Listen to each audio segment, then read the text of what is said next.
मुझे कक्षा में 20 लोगों ने घेर लिया और फिर टेबल पे चढ़ते हैं सचिन मिश्रा। वो टेबल पे चढ़ के भावना सिकरवार को धमकी देते हैं कि बंद करो बंद करो। उनका वीडियो है ट्विटर पे। जो संस्थान हमारे खिलाफ जो जिस तरीके के नोटिस निकाल रहा है और जिस तरीके से हमें परेशान कर रहा है, तो हमारे लिए भूख हड़ताल करने के अलावा कोई चारा नहीं रहेगा। ऐसा क्लास के अंदर और क्लास के बाहर ऐसा माहौल बना दिया गया कि आप असहमत है किसी मुद्दे से, तो आपको देशद्रोही संस्थान को बदनाम करने वाला ये कहकर आपका मानसिक शोषण किया जा रहा है। तो उसके खिलाफ मैं यहाँ भूख हड़ताल। क्लास में संविधान होता है, संघ का एजेंडा नहीं होता है। ऑफिशियल किसी पर्सोनल किसी कर्मचारी से सवाल पूछ रहा है तो उसको अपना नाम और डेजिग्नेशन तो बताना ही चाहिए। यहाँ के किसी भी कर्मचारी या गार्ड या जो भी लोग यहाँ पे हैं, इनसे अगर आप इनका नाम पूछेंगे, इनका पद पूछेंगे, तो ये नाम और पद नहीं बताते हैं। मैं भी आईएमसी में मौजूद हूँ और यहाँ पर दो छात्राएं हैं। ये लोग पत्रकारिता की पढ़ाई कर रहे हैं, लेकिन एक छात्रा है और एक छात्र ऐसे हैं कि जो बीते 3 दिनों से भूख हड़ताल पर हैं। जो आईएमसी प्रशासन है एक नहीं सुन रहा है, काफ़ी मांगे हैं और कई एलिगेशन इन लोगों के ऊपर लगाए जा रहे हैं। क्या कुछ मांगे हैं? आप लोग क्यों भूख हड़ताल पर हैं? जी, हमारी कुछ इंस्टीट्यूट से बेसिक सी मांगे हैं और उन्हें ऑफिशियल रूप से उन्हें पूरा नहीं किया जा रहा है, तो इस वजह से हम भूख हड़ताल पर हैं। जब आप लोग उनका कहना नहीं मानेंगे, जो फैकल्टी हैं, टीचर्स हैं, तो यही हश्र होगा आप लोगों का?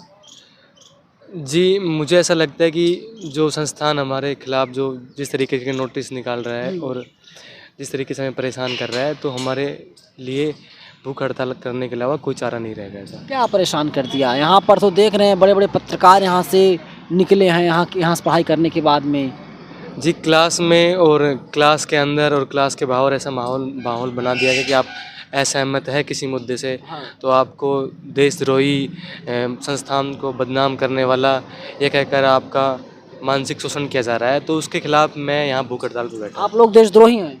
जी, हमें ऐसा बोला जाता है कि आप संस्था का बदनाम कर रहे हैं और ऐसे नोटिस हमारे खिलाफ निकाले जा रहे हैं। किसने उन्हें राइट दे दिया कि वे लोग आपको जो है देशद्रोही बोल रहे हैं, माओवादी बोल रहे हैं या कुछ और बोल रहे हैं? जी, ये सब क्लास का एनवायरनमेंट है और ये एक खास एजेंडे के तहत किया जा रहा है। क्या समझे भावना? एजेंडा मतलब क्या? हमारे जो सर हैं वो संघ के प्रचारक हैं, तो संघ के प्रचारक हैं। नाम क्या उनका? राकेश पद है। आपको ट्विटर पे आप उनका अकाउंट खंगालिएगा, आपको सब कुछ वहाँ पे मिल जाएगा। तो हमको लगता है कि सर पूरा जो संघ का एजेंडा है वो क्लास में ला रहे हैं, पर हम सर को बताना चाहेंगे कि क्लास में संविधान होता है, संघ का एजेंडा नहीं होता है। दिक्कत क्या है आप लोगों को? एजेंडे को स्वीकार कर लीजिए। मोदी जी की सरकार है और आरएसएस बीजेपी के पीछे है अनऑफिशियल तौर पे। हमारी अपनी भी तो कुछ खुली सोच है ना, हमारी अपनी भी तो अभिव्यक्ति है ना। तो आप लेफ्टिस्ट हैं यार, संविधान की बात करना अगर लेफ्टिस्ट है, माओवादी होना है, तो हम लेफ्टिस्ट भी हैं और माओवादी भी हैं। आप कुछ भी बोल दो, हमें कोई दिक्कत नहीं है। और हम संविधान की बात कर रहे हैं, अगर संविधान की बात करना लेफ्टिस्ट है तो हम लेफ्टिस्ट हैं। आपको दिक्कत नहीं होनी चाहिए। क्या आपको लगता है कि अगर आप बहुजन समाज से ना होती, सवर्ण समाज से होती, तो जो घटनाएं हो रही हैं ऐसी घटनाएं ना होती? मैं मतलब एकदम से खुल के आरोप नहीं बोलूँगी। मैं इतना बोलूँगी कि ये जो जाति की जो ब्राह्मणवादी सोच है एक आनुवंशिक जैसी बीमारी है, और जो आदमी क्लास में उस जाति से आता है तो वो उस चीज़ को अपने साथ लेके आता है और अप्रत्यक्ष रूप से उस चीज़ को क्लास में डालता रहता है। और हम चीज़ महसूस करते हैं कि क्लास में आके एकादशी की कथा कर रहे हो। मैं सर से जाति के ऊपर बहस कर रही थी। सर मुझसे बोलते हैं कि जाति व्यवस्था भारत की पहचान है, अंग्रेजी पश्चिम ने इसको बदनाम किया है, भारत में जाति के आधार पर किसी का शोषण नहीं हुआ। तो मैंने सर से बोला कि सर भारत में आज भी दलितों को कुएं पे पानी पीने पे सवर्ण लोग मारते हैं, पीटते हैं। तो सर ने बोला कि भारत में कुआं मतलब सेम कुएं पे पानी पीने को मना किया गया, आप कुआं अलग से खोद सकते हो। तो आप समझो इस स्टेटमेंट से आप क्या समझोगे? क्या मैं समझूं कि भावना क्रांति करने निकली हुई हैं, जहाँ से भी आई भावना। आईएमसी से जब पढ़ाई पूरी हो जाएगी, इसके बाद कुछ क्रांति हो जाएगी और उस क्रांति की जो बीज है उसने अभी डाल दिया है। देखो, क्रांति वगैरह कैसे होती मुझे नहीं पता होता, लेकिन अपने अधिकार के लिए लड़ना, छोटी छोटी जो आप अपने आसपास चीज़ें गलत होते देख रहे हो, संविधान की हत्या होते देख रहे हो, उस पर बोलना, ये एक तरीके की क्रांति है। और ये क्रांति होती रहनी चाहिए, लगातार हर क्लास में होनी चाहिए, समाज में होनी चाहिए। इससे गतिशीलता आती है, प्रोग्रेसिव बनता है समाज। तो क्लास में हमें जब लगता है तो हम बोलते हैं, अगर आप ये क्रांति है, कन्हैया कुमार हो जाना है, कैसे क्लास के बच्चे बोलते हैं, तो हम कर रहे हैं क्रांति, क्या फ़र्क पड़ता है? कब तक जारी रहेगा भूख हड़ताल या आंदोलन? हम लोगों की दो सबसे बेसिक सी सिंपल और दो सबसे मतलब जो हमारी मेन मांग है कि एक तो हमें जल्द से जल्द जो अनुशासन समिति है वो हमें हमारी रिपोर्ट दे, क्योंकि भले ही हम ये नहीं कह रहे कि आप किसी को सूली पे चढ़ा दो, हम ये कह रहे हैं कि आपने दोनों पक्षों को सुना, जो जांच की उसके आधार पे आपने क्या निष्कर्ष निकाला वो हमें दे दो। और दूसरी हमारी मांग है कि हिंदी पत्रकारिता विभाग ने जो लैब जर्नल के नियम निकाले हैं कि आप अपने लैब जर्नल में अपने संस्थान के अखबार में संस्थान के खिलाफ नहीं छाप सकते हो, उनको वापस लो, क्योंकि इस तरह की सेंसरशिप सीधा सीधा एक व्यक्ति की आज़ादी पे हमला है और ट्रेनी जर्नलिस्ट के रूप में हम इसका बिल्कुल भी मतलब खुल के खंडन करते हैं। आप लोग अभी पत्रकारिता सीख रही हैं, आपको पत्रकारिता के बारे में बहुत कुछ नहीं पता होगा। वे लोग प्रोफेसर हैं, उन लोगों ने कई बड़े चैनल में काम भी किया होगा, उनको ज़्यादा पता है। तो जो कह रहे हैं वो लोग मान लीजिए आप लोग। हमें नहीं पता उनकी क्या उम्र है और हमारा क्या तजुर्बा है, लेकिन हमने संविधान पढ़ा है, हम अपने मौलिक अधिकार जानते हैं, हम व्यक्ति की आज़ादी का मतलब जानते हैं, और तो इस पे तो हम सवाल करेंगे। जो हम जानते हैं अगर आप उसको ही खंडित कर रहे हो तो हम उस पर तो बोल रहे हैं ना, कुछ बहुत ज़्यादा बड़ी बात नहीं कर रहे हैं, हम सिर्फ बेसिक आर्टिकल 19 की बात कर रहे हैं। और देश का हर जागरूक व्यक्ति आर्टिकल 19 को जानता है। जाति व्यवस्था भारतीय समाज की बुराई है, ये बात हम बेसिक 6-7 क्लास से पढ़ते चले आ रहे हैं, तो कुछ ज़्यादा बहुत बड़ी बात नहीं कर रहे हैं हम लोग बहुत ज़्यादा। ये सब कुछ आरएसएस को जैसे हो रहा है या फिर उनका जो जाति है वो जाति का खेल है सारा? हमें नहीं पता है सर यहाँ क्या करना चाह रहे हैं, कि इतना तो हमें भी लगता है कि सर भी पढ़े लिखे हैं, तो बेसिक सी आर्टिकल 19 व्यक्ति की आज़ादी क्या होती है। आप एक पत्रकार, आप खुद को 20 साल से पत्रकार बोलते हो, तो ये तो आप समझते हो ना कि व्यक्ति की आज़ादी क्या होती है। तो जानबूझ के आप उल्लंघन कर रहे हो तो हम तो यही बोलेंगे ना, आपके आप एजेंडा चला रहे हो, कोई ना कोई संस्थान में खबरों को दबा रहे हो, ऐसा पत्रकार पैदा करना चाहते हो जो मतलब खुल के बोल ही ना पाए, नेगेटिव न्यूज़ को साइड कर दे, बस पॉजिटिव न्यूज़ छापे। हम कहते हैं यार अखबार का कॉलम लिमिटेड है और ये हमें चुनने दो कि हम कौन सी खबर छापना चाहते हैं, आप डिसाइड नहीं करोगे कि हम क्या छापेंगे, बस हमारी इतनी मांग है। और संस्थान में कोई समिति है, उस पर उसके पास कोई मामला गया है तो उसकी ये जिम्मेदारी है कि आप हमें समय से हमारी रिपोर्ट दो, तो आप रिपोर्ट क्यों नहीं दे रहे हो? करीब 60 बच्चे हैं आईएमसी में आपके बैच में, और आपको प्रॉब्लम हो रही 4 को। हम मांगे लेके बैठे, एक मांग को आके गलत उनकी बता। भी मांगे हैं ना, तो उनकी भी मांगे होंगी और हो सकती मांगे, लेकिन देखो, वे लोग पूरी हमारी- तरीके से संतुष्ट हैं। 60 बच्चे ऐसे हैं जो पूरी तरीके से आईएमसी से संतुष्ट हैं, सिर्फ आप 4 हैं, आपको दिक्कत हो रही है। यहाँ सबसे बड़ा डर जो होता है वो प्लेसमेंट का होता है कि अगर हम इनके खिलाफ कुछ बोलेंगे तो ये लोग प्लेसमेंट नहीं होने देंगे। और सर पहले ही बोल चुके हैं, राकेश सर, कि मैं 20 साल से पत्रकारिता की दुनिया में हूँ और मैंने अपनी पर्सनल कैपेसिटी पे पिछली बार 25 लोगों का प्लेसमेंट कराया है।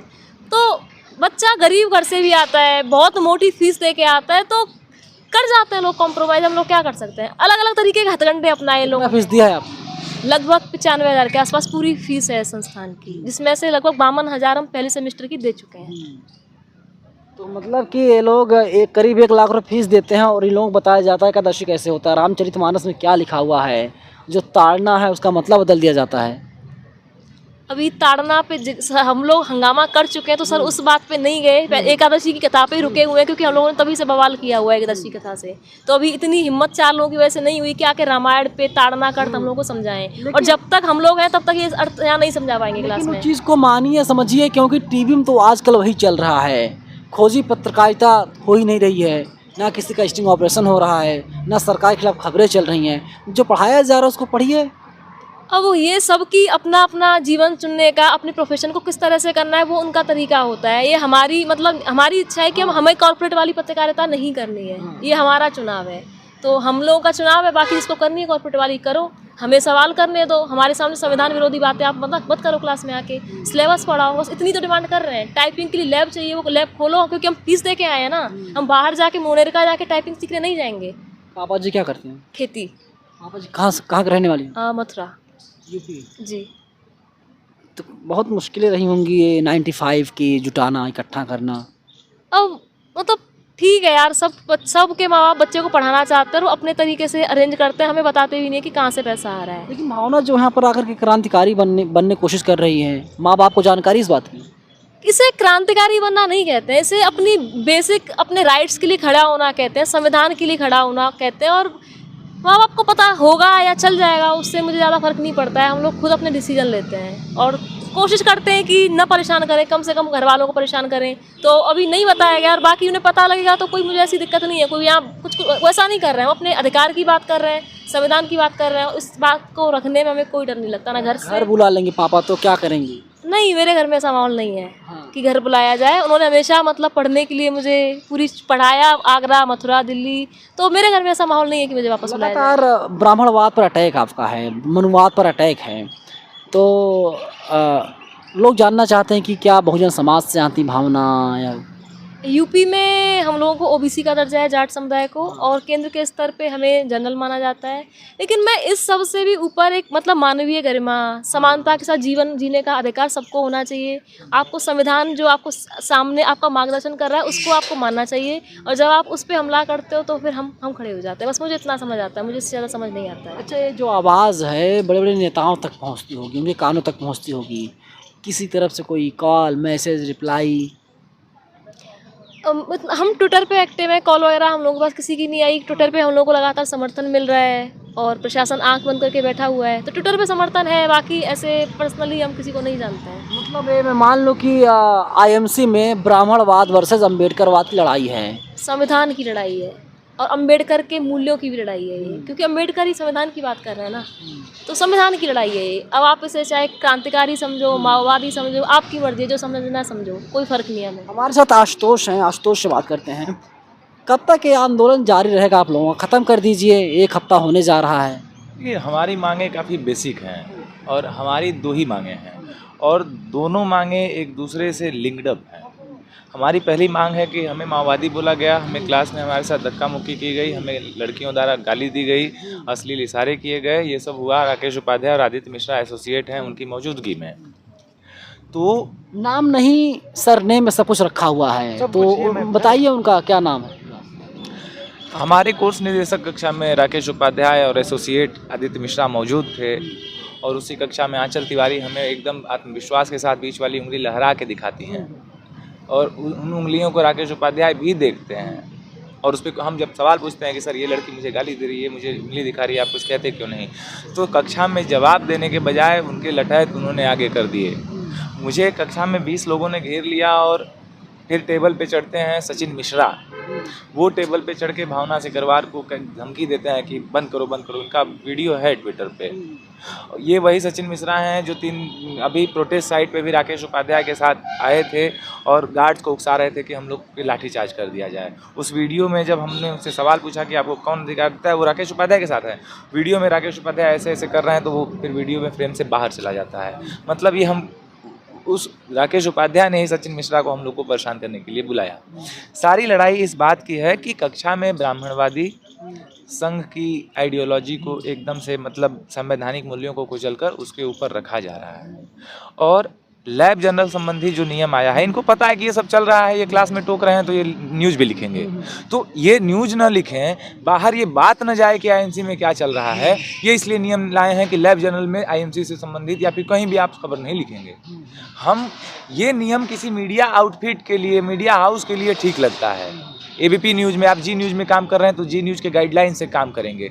ये मीडिया हाउस नहीं है, ये मीडिया इंडस्ट्री नहीं है, ये मीडिया को पढ़ाने, मीडिया सिखाने वाली शैक्षणिक संस्थान है।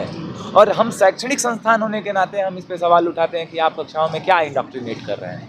और जब भी हम सवाल उठाते हैं तो हमें इन्हीं छात्रों को जो इनके द्वारा फंड किए गए हैं, वो छात्र हमारे साथ बुरा बर्ताव करते हैं, माओवादी बोलते हैं, गाली दी जाती है। ये सब कुछ आदित्य मिश्रा और इनके सामने हो रहा होता है। हमारे कई बार शिकायत करने के बाद भी राकेश उपाध्याय से स्थितियों में बदलाव नहीं आता है कक्षा में। उसके बाद जब 12 तारीख वाली घटना होती है, जब क्लास में हमें एकदम मॉब लिंचिंग वाली स्थिति पैदा हो गई, क्लास में हमें घेर लिया जाता है और क्लास को उसी स्थिति में हमें 20 बच्चों ने घेरा हुआ है, मुझे धक्के दे रहे हैं, गाली दे रहे हैं, कोई पीछे से अलग आवाज़ में गाली दे रहा है।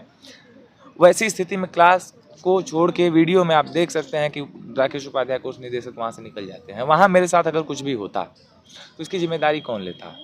और यही वीडियो के बावजूद राकेश उपाध्याय कहते हैं, जब इनसे पूछा जाता है कि सर इन पे कार्रवाई क्यों नहीं होती, तो राकेश उपाध्याय कहते हैं कि हमने कुछ नहीं देखा, हमने कुछ नहीं सुना। तो और आज कह रहे हैं कि आप अनाधिकृत ढंग से वीडियो भी ले रहे हैं। तो हमारे पास अगर वीडियो नहीं होता तो आप तो कहते कि ऐसी कोई घटना हुई ही नहीं। आप कहते कि आंचल तिवारी को हम ही जो है कि गाली दिए, उल्टा कर देते हैं ना मामला। आंचल तिवारी लड़की भी है, मामला एकदम बन जाता कि भाई हाँ जेंडर की लड़ाई। आपके ऊपर आरोप है कि आप लोग कभी भी आते हैं लड़कियों के साथ में इंटर करते हैं रात में। आपके ऊपर आरोप है कि आप लोग कभी भी लड़कियों के साथ में आते हैं आईएमसी। नहीं, आरोप नहीं है। हाँ। लड़कियों मतलब यहाँ के गार्ड्स देखिए प्रशासन का तो जो रवैया है वो तो ही है, जातिवाद वहाँ तो ही है। यहाँ के गार्ड तक में ब्राह्मण लोग बैठे हैं। यहाँ पे जो ताला लगाए हैं, जो हमारे वकीलों से बदतमीजी किए हैं, वो गार्ड पांडे जी हैं। वो पांडे जी हैं जिनके पेट में दर्द है संविधान को लेकर, उनके पेट में दर्द है आरक्षण को लेकर। तो ऐसे लोगों को आगे करा के ये जातिवादी लोग जो ऊपर से नीचे तक भरे हुए हैं, कैंपस के माहौल को आप समझ सकते हैं कि कितना सुरक्षा का बोध होता होगा हम लोग को। ऐसी स्थिति में हमें लगता है कि यहाँ बने रहना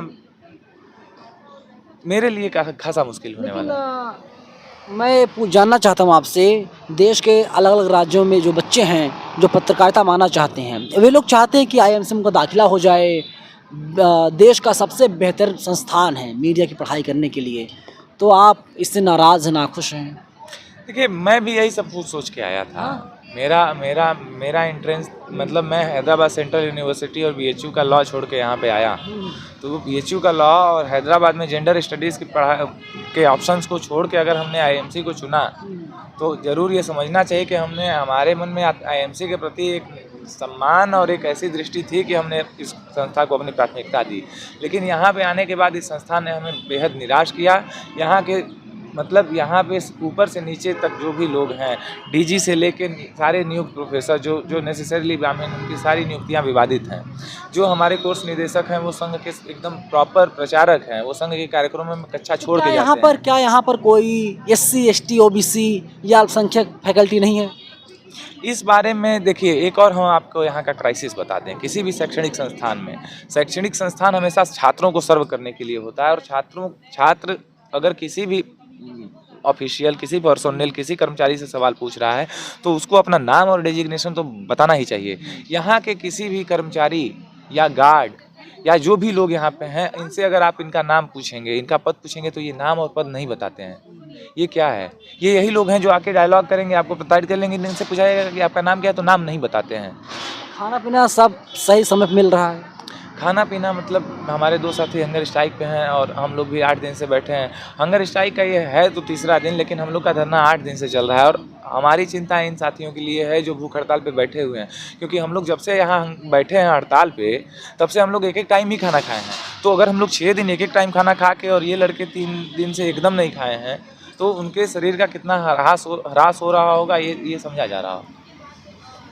दर्द है और सच्चाई है ये IIMC की। मैं आपको दिखाना चाहूँगा कि आप देख लीजिए, यही IIMC है जहाँ पर देश के अलग अलग जो बच्चे आना चाहते पत्रकारिता में, वे लोग चाहते हैं कि IIMC में दाखिला मिल जाए। ये जो है कि मेन बिल्डिंग है IIMC की, और लेकिन यहाँ की सच्चाई यही है कि जो छात्रों ने बताई कि 3 दिन से लोग यहाँ पर भूख हड़ताल पर बैठे हुए हैं और लगभग 1 हफ्ते से यहाँ पर आंदोलन चल रहा है, लेकिन जो IIMC प्रशासन है सुनने के लिए तैयार नहीं है और सुनवाई नहीं कर रहा है। ख़ास बातें भी कि यहाँ पर जिस तरीके से लोग जातिवाद का आरोप लगा रहे हैं, जो सिक्योरिटी गार्ड्स हैं, अधिकतर ये लोग सिक्योरिटी गार्ड्स दिखा दीजिए आप, सिक्योरिटी गार्ड अधिकतर सवर्ण हैं, ब्राह्मण हैं, और यहाँ पर जाति देकर ही लोगों की नियुक्तियाँ की जा रही हैं। और जो फैकल्टी हैं, अधिकतर फैकल्टी RSS के प्रचारक हैं, संघ प्रचारक हैं, और इसीलिए इन लोगों की नियुक्ति यहाँ पर की गई है। रामचरितमानस के बारे में पढ़ाया जाता है, यहाँ पर एकादशी के बारे में पढ़ाया जाता है,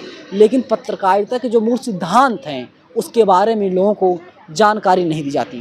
पूरी बातचीत कैसी लगी, आप अपनी राय हमें कमेंट सेक्शन में ज़रूर बताइएगा। कैमरा पर्सन तौहीद के साथ मैं नवीन कुमार नंदन, national Dastak IIMC Delhi. National Dastak की आपसे गुजारिश है कि अगर इसको बचाना चाहते हैं तो नेशनल दस्तक को सब्सक्राइब करने के लिए रेड कलर के सब्सक्राइब बटन को दबाएं, फिर बेल आइकन की घंटी दबाएं। नेशनल दस्तक को बचाने के लिए बहुत ज़रूरी है कि हर खबर को शेयर करें, लाइक करें, कमेंट जरूर करें।